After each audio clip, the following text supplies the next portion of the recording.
On va corriger l'exercice numéro 4. Donc, on vous demande de résoudre les équations suivantes. On détaillera les étapes de la résolution. Donc, résoudre une équation, c'est trouver toutes les valeurs possibles que l'on peut donner à l'inconnu afin que l'égalité soit vérifiée. Ici, quel est mon inconnu? X. Donc, à la fin, l'objectif, ça va être d'arriver à X égale quelque chose. Donc, il faut, étape 1, isoler les X. Donc, il faut d'abord mettre tous les X du même côté. Donc là, c'est déjà le cas. Tous les X sont bien du même côté. Ensuite, il faut mettre tous les non-x de l'autre côté. Donc là, on va essayer d'enlever le moins 1. Donc c'est moins 5x moins 1. Comment j'enlève le moins 1 à gauche? On effectue plus 1 à gauche. Et vu que c'est une égalité, ce que je fais à gauche, je le fais à droite. Donc comme j'ai effectué plus 1 à gauche, j'effectue également plus 1 à droite. Et donc il reste donc moins 5x, moins 1 plus 1, ça donne 0, égale 12. Et attention, moins 5x, vous savez que moins 5x, c'est moins 5 fois x. Donc ici, qu'est-ce qui va annuler un fois moins 5? C'est quoi l'opération inverse de multiplier par moins 5?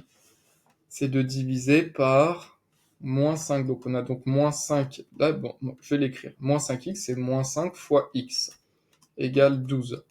Donc l'opération inverse de multiplier par moins 5, c'est de diviser par moins 5.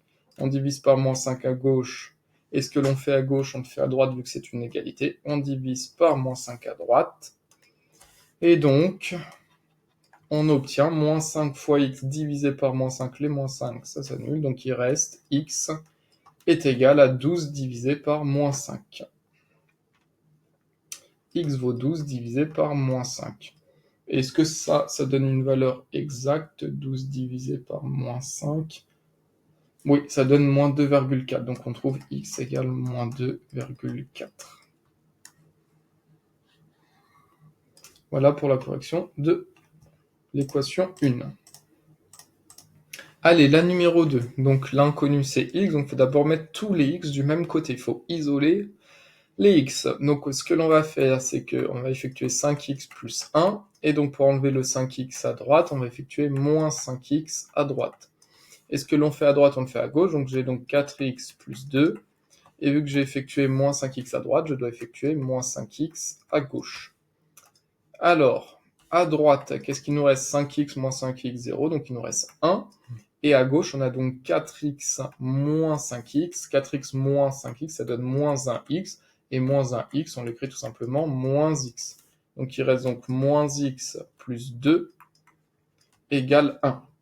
Il faut isoler le x, donc on a donc moins x plus 2. Donc pour enlever le plus 2 à gauche, on va effectuer moins 2 à gauche. Et ce que l'on fait à gauche, on l'effectue également à droite, vu que c'est une égalité. Donc j'effectue moins 2 à gauche, j'effectue moins 2 à droite. Donc il reste donc moins x, 2 moins 2 ça vaut 0, égale 1 moins 2, 1 moins 2, moins 1. Et là, on termine par quoi? On va devoir diviser. C'est ce que j'ai écrit ici. Vous savez que moins x, c'est moins 1 fois x. Donc ça, je peux l'écrire sur une copie. Vous pouvez écrire que sur une copie que moins x, c'est moins 1 fois x, égale moins 1. Et donc, quelle est l'opération inverse de multiplier par moins 1? On a moins 1 fois x qui vaut moins 1. L'opération inverse de multiplier par moins 1, c'est de diviser par moins 1. Donc, on divise par moins 1 à gauche, et on divise par moins 1 à droite. À gauche, moins 1 fois x divisé par moins 1, les moins 1 s'annulent, donc il reste x, égale moins 1 divisé par moins 1, négatif divisé par négatif, positif, et 1 divisé par 1, ça vaut 1. Donc x vaut 1. Donc la solution de cette équation vaut 1. Pardon, je ne l'avais pas noté à la question 1, et la solution de l'équation 1, c'est moins 2,4. On va passer à la numéro 3, donc il faut résoudre cette équation. Donc l'objectif, c'est d'isoler l'inconnu, ici c'est x. Donc on a 3x plus 7, le tout divisé par 2 égale 6. Donc nous, on veut isoler le x. Donc on a par quoi on va devoir démarrer? Là, on a un gros divisé par 2. Donc on a 3x plus 7 divisé par 2. Qu'est-ce qui annule un divisé par 2? Quelle est l'opération inverse de diviser par 2? Donc on va multiplier par 2 à gauche. Donc on multiplie toute la fraction, hop, et on multiplie par 2 à droite. Ce que l'on fait à gauche, on le fait à droite. Donc on fait x2 à gauche, x2 à droite. À gauche, on a donc 3x plus 7 divisé par 2 multiplié par 2. Donc la division par 2 annule le multiplié par 2. Donc il reste 3x plus 7 égale 6 fois 2, 12. Ensuite, il faut isoler le x. Donc on va enlever le plus 7 à gauche. Donc pour enlever le plus 7, on va effectuer moins 7 à gauche. Donc j'effectue moins 7 à gauche. Et ce que l'on fait à gauche, on le fait également à droite. Donc on effectue également moins 7 à droite. Donc il nous reste 3x à gauche égale 12 moins 7 égale 5. Et là on termine 3x, vous savez que 3x c'est 3 fois x. Donc quelle est l'opération inverse de multiplier par 3? L'opération inverse de multiplier par 3 c'est de diviser par 3, donc on divise par 3 à gauche et on divise par 3 à droite. Et donc on trouve, hop, 3 fois x divisé par 3, il reste x, est égal à 5 tiers. Et on s'arrête là par 5 tiers, si vous le tapez à la calculatrice, ça donne 1,6666666 jusqu'à l'infini, ça ne s'arrête jamais. Donc on laisse la valeur exacte, 5 tiers, ça c'est la valeur exacte. Donc la solution de notre équation, c'est 5 tiers. Et je le dis, pourquoi on laisse 5 tiers? Parce que si vous tapez 5 tiers, 5 divisé par 3, ça donne 1,6666666 jusqu'à l'infini. En fait, les 6 ne s'arrêtent jamais. Voilà pourquoi on laisse la fraction 5 tiers. Alors, équation suivante, il faut isoler les x. Mais là, il y a une petite subtilité, c'est qu'on a d'abord une simple distributivité à effectuer ici.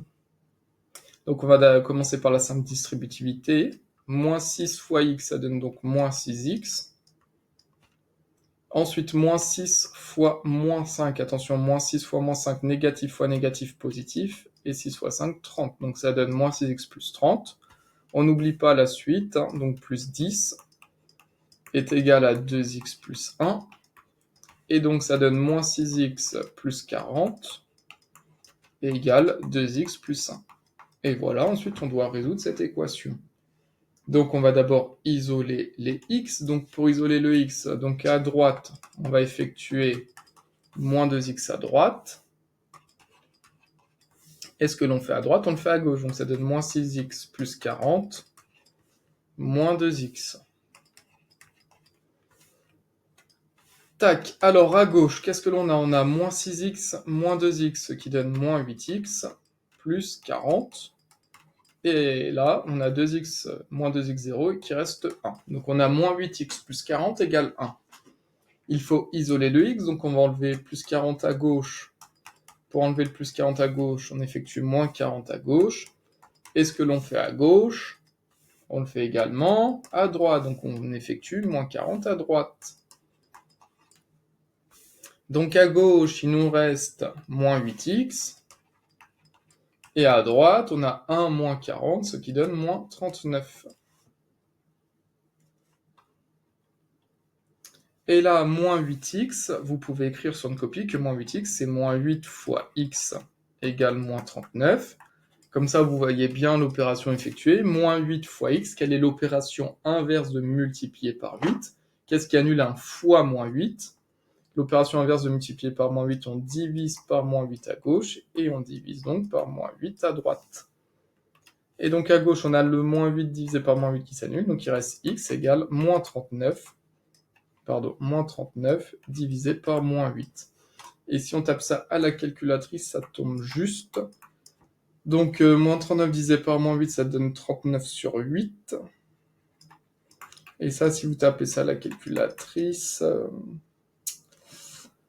comment faire? J'ai pas de calculatrice. Donc 40 divisé par 8, je sais que ça vaut 5. Et 1 huitième de point, 1 quart de point c'est 0,25, donc 1 huitième c'est 0,125. Donc ça donne 5 moins 0,125, donc ça donne 4,875.